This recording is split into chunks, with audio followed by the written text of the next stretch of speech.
Hey, what's going on, Summoners? My name is Nathan Ng, and today I'll be walking you through this week's weekly news update. There's a lot of great things that have been recently announced, including the return of League's Pentakill band. Whether it's new Pentakill skins, item changes, crazy reworks, or even the smallest of changes overall, here at ProGuides, we've got you covered. Be sure to subscribe and stay tuned till the end so you don't miss out on any important updates now and in the future.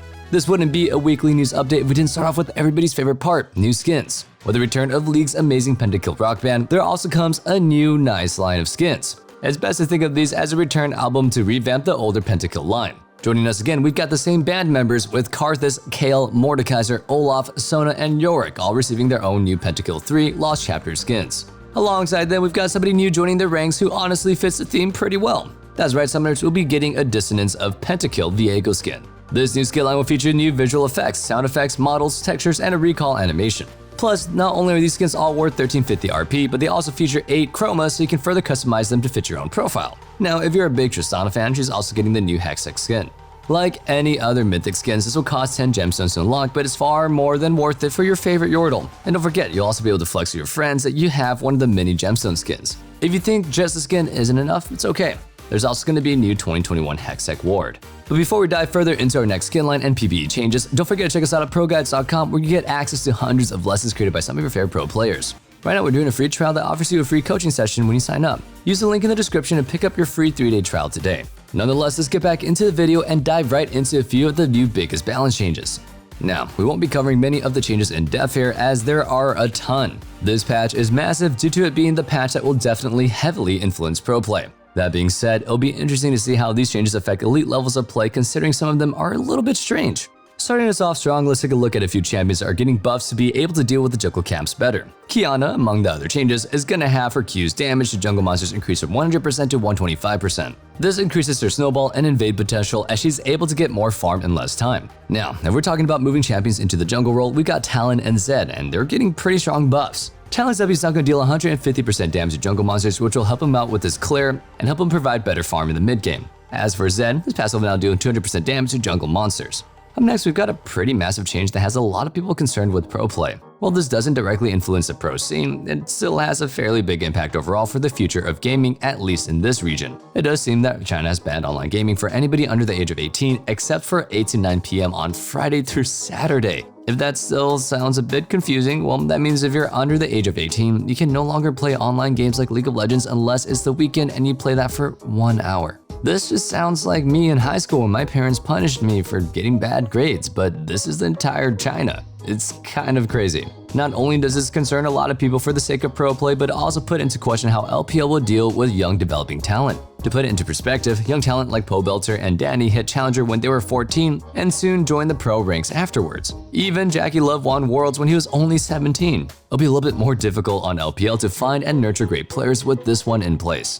Alongside this, many people are asking how this will function properly when it comes to both pro play and actual server maintenance. Will LPL take a new turn and look to simply draft older players? Will they find a possible loophole that can allow the development of younger talent? And even more so, how will Riot servers deal with so many individuals logging in at the same time frame? Think about it. Normally, people will play at varying different times, with a few common time frames being a little bit stuffy. With the precise schedule going down to just an hour, it'll be a lot more difficult for the servers to handle everybody that usually plays at that time, along with the younger gamers who will now be able to log on. Who knows, it may even create a culture where players simply don't play the game until after 9 p.m. so they can avoid dealing with players under the age of 18. But I mean, come on, that's where all the pro players are. I got them boomer mechanics now, honestly. Regardless of what your views are on the situation and changes, it's honestly pretty interesting to take a look at it and makes us wonder if any other regions will follow suit with similar codes of conduct, but I highly doubt it. Before we continue on with the video, don't think for a second that we have forgotten about everybody's favorite ProGuides tradition. For our question of the day, we want to know, do you think there should be an overall age restriction with ranked play? Keep in mind, we don't know if it would improve or worsen match quality, and it would most likely result in fairly longer queue times. I mean, I could probably guess most of your answers because mine will probably be the same, but let us know your answers in the comment section down below. And nonetheless, let's get back into the video. While we're tackling a few controversial changes, let's take a look at the fact that there isn't universal mechanics fairness when it comes to League. It's been brought to light that Riot releases a lot of these frameworks and break down how they analyze and deal with issues, but at the end of the day, they just seem to break multiple codes that they themselves said that they should follow. A great example is the concept of sustaining through the laning phase. Many champions have an innate sustain that allows them to struggle through the laning phase, while others can simply build an item like Vamp Scepter and negate the laning harass entirely. This concept only worsens when you take a look at somebody like Aurelia, who's able to quickly heal up with her Q alone and only has it empowered when she gets a Vamp Scepter, unlike somebody like Aatrox, who has healing built into his kit with his E, but instead of being able to heal quickly and gain HP, he has to slowly gain it over time. It becomes an issue because the concept of sustain isn't made universal and the rules don't seem to apply to every single champion. Another great addition to this is the comparison of resourceless champions versus mana champions. The entire purpose of resourceless champions is that they obviously don't need something like mana, and so in return, they should have longer cooldowns and need to be more decisive with their abilities. That being said, those who use mana have to watch how often they cast spells, but often have them on a longer cooldown. Well, I mean, this isn't completely true. There are champions like Riven who have fairly short cooldowns with defensive options, or better yet, somebody like Yone who has a decent amount of sustain without having to use any resources. Regardless, the community seems to be in agreement that it's okay for there to be this kind of framework, but that it just needs to be even throughout all the champions and not just specific cases. Pulling us back into the video, we got the concept of a vacation option that a lot of players have been asking for. For those of you who don't know, it's very easy to decay out of Masters as you need to bank up games so you don't really derank.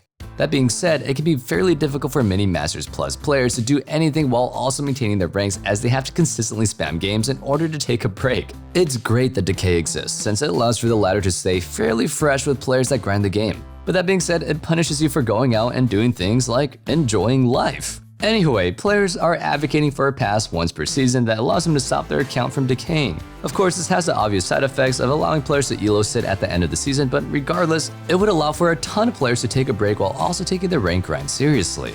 It's honestly an interesting idea, and we wonder if Riot will take it or parts of it into consideration.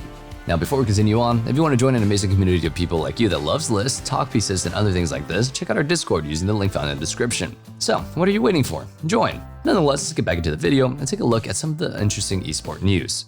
As we draw closer to the end of the video, we can't forget about some of the pretty exciting esports stuff that has come up. First of all, if you're a big Worlds fan, it's now confirmed that Worlds will be happening in Iceland this year. It's a big change of scenery that will offer a breath of fresh air and exhilarating competitive nature for those who decide to attend. It honestly makes us wonder what cool animations or projects Riot has planned, as they tend to be themed a bit more around the community that Worlds is being hosted around.